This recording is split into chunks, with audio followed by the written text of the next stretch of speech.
Welcome to Law Sessions. I'm Jennifer Housen. This is your introduction to criminal law, and if you are about to study criminal law, these are exciting times. I have a new, brilliant, interactive way for you to engage with my videos.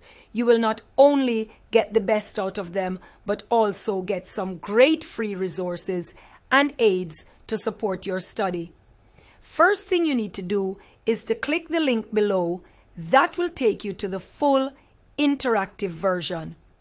Okay? So in this session, we will explore 1. Definition of a crime. 2. Objectives of a crime. 3. Elements of a crime.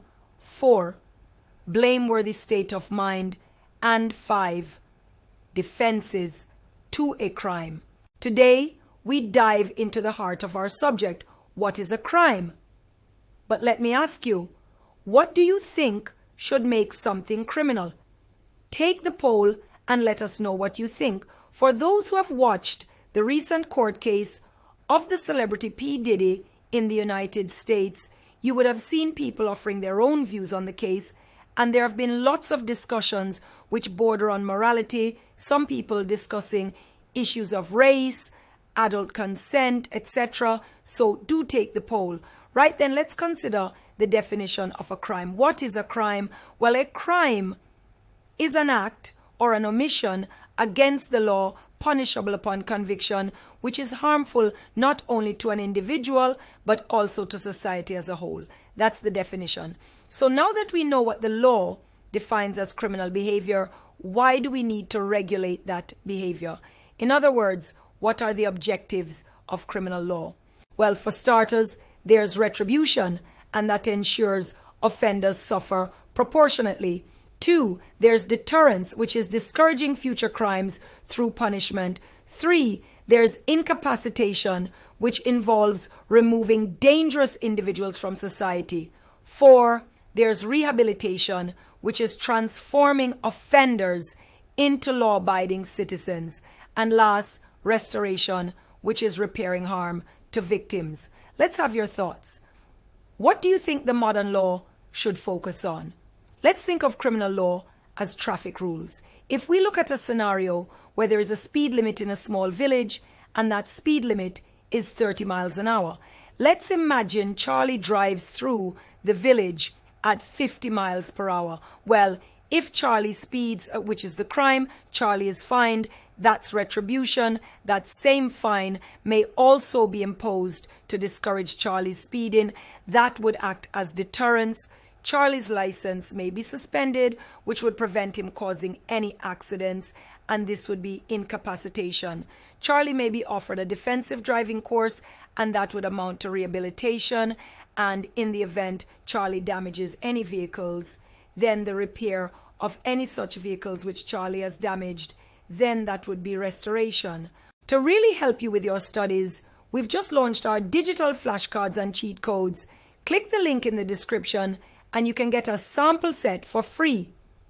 Now, against that backdrop of knowing what is criminal behavior and the objectives of the law in controlling that behavior, it is crucial that when we approach any criminal law exam question, we approach it with a clinical process. And that process is to determine the elements of the crime as well as determine the blameworthy state of mind. For the elements of a crime, we need to consider 4 things. First, the actus reus, which is the guilty act or omission. Second, the mens rea, which is the guilty mind or intent. Third, determine concurrence, which means whether the actus reus and the mens rea coincide, the point being that they must. And fourth and last, causation, which is linking actus reus to the harmful result. As we review what is blameworthy state of mind, I will ensure that as we go through the criminal law syllabus for each crime, I will identify the actus reus and the corresponding mens rea so that we can determine whether a completed crime has occurred. In considering mental state, the law provides that there can be direct intent, which is when you aim for a specific result and you achieve that result. So for example, I want you dead, I hire a hitman, to kill you, and he does, then that's direct intent. Then there's oblique intent, where the result is a virtually certain consequence of your actions. So I may not desire the result, but what I've done means that the result was a virtually certain consequence of my actions. The usual law student example is where I own a commercial plane and I want to get the insurance money. So I place a bomb on the plane, which is timed to go off in midair. I really don't want anyone on the plane to die, but the fact the bomb will detonate at 40,000 feet means there is a virtually certain consequence. They will. That's oblique intent. Here's a thought. How would you describe virtually certain consequence with an example in your own words? Take the poll and let's see if we agree. It will be good exercise as examiners use everyday scenarios to test law students in determining whether they really understand a topic. Now, for recklessness mens rea, this is where there is a conscious disregard of risk, or lastly, there may be negligence where there is failure of reasonable foresight. The case that highlights what is recklessness is R.V. Cunningham, a 1957 case. In 1957, unlike now when we have smart gas meters, in order for some people to have gas in their property, they needed to put money in the meter. Well, the defendant, one Mr. Roy Cunningham, broke a gas meter in the basement of an empty house in order to steal money from it. This act caused gas to leak from the meter and seep into the neighboring house. As a result, Cunningham's future mother-in-law, who lived next door, was partially asphyxiated by the escaping gas. He was charged under Section 23 of the Offences Against the Person Act 1861, which criminalizes unlawfully and maliciously administering a noxious thing to another so as to endanger life or cause harm. The central legal issue was the meaning of the word maliciously in the statute. The court needed to determine whether Cunningham's actions met the required mental element to be considered malicious. In quashing Cunningham's conviction and holding that maliciously requires actual foresight of the risk, the court said it is not enough that the defendant's act was dangerous or reckless by objective standards. The court then explained that to act maliciously, a defendant must either, may 1, intend the specific harm that occurs, or 2, foresee that such harm might occur and still go ahead with the conduct. As there was no evidence that Cunningham foresaw the risk of gas escaping and harming someone, he did not act maliciously in the legal sense. What that case did establish was the subjective test for recklessness, later referred to as Cunningham recklessness. The court emphasized that actual foresight of risk by the defendant is required, not just that a reasonable person would have seen the risk. Now, this test is significant for criminal law, and so I've created a series of criminal law mind maps, and you can get the R.V. Cunningham mind map absolutely free by clicking the link. Now, this Cunningham reckless standard governed criminal recklessness for decades. However, over time, the courts began using an objective test following R.V. Caldwell in 1982, where defendants could be found reckless even if they didn't actually realize the risk, so long as a reasonable person would have. This, of course, led to criticism, especially in cases involving children or individuals who genuinely lacked foresight. This all came to a head in the case of R&G in 2003. In that case, 2 boys aged 11 and 12 lit newspapers on fire and left them under a wheelie bin behind a shop. The fire spread, causing about £1 million in damage. They were convicted of arson under the objective Caldwell test, even though they genuinely didn't appreciate the risk their actions posed.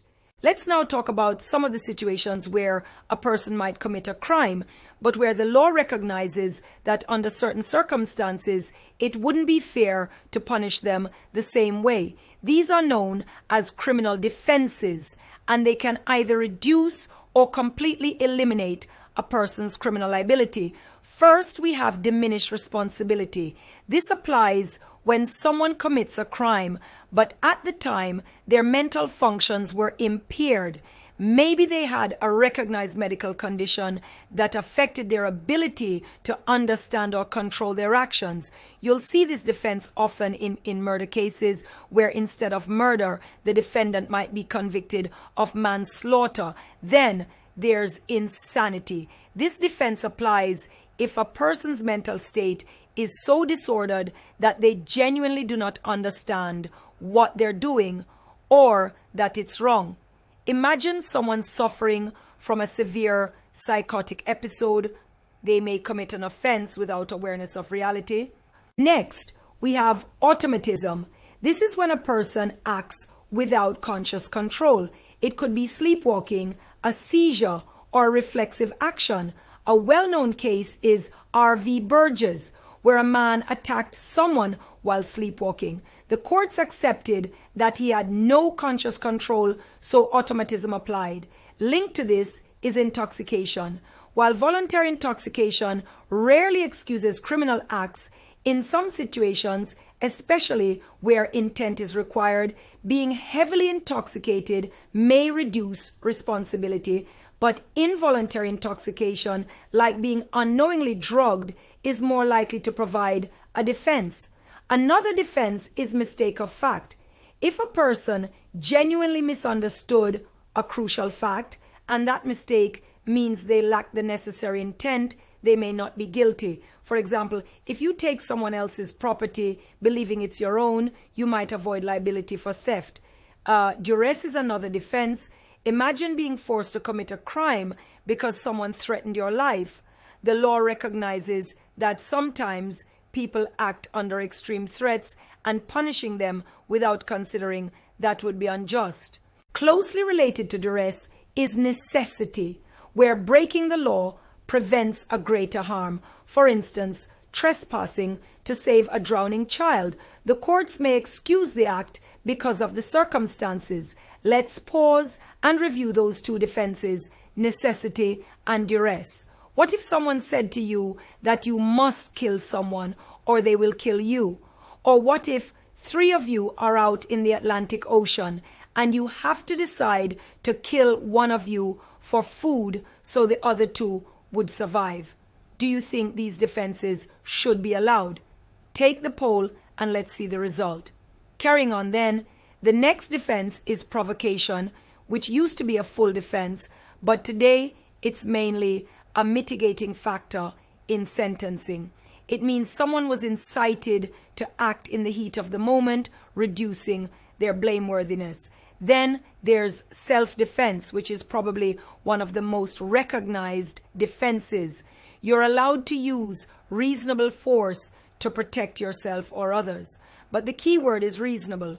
Using excessive force can take you from defender to offender. Similarly, defense of property allows reasonable force to protect your belongings, though the law is stricter when it comes to protecting life versus property. Lastly, there's consent. Consent may operate as a defense, especially in cases like sports or medical procedures where people agree to actions that might otherwise be criminal. To refresh your knowledge on defenses, you can get my quick reference sheet on criminal defenses by clicking the link. I will now pause there and will return for part 2 shortly. Click in the description below so that we can notify you the minute part 2 is released.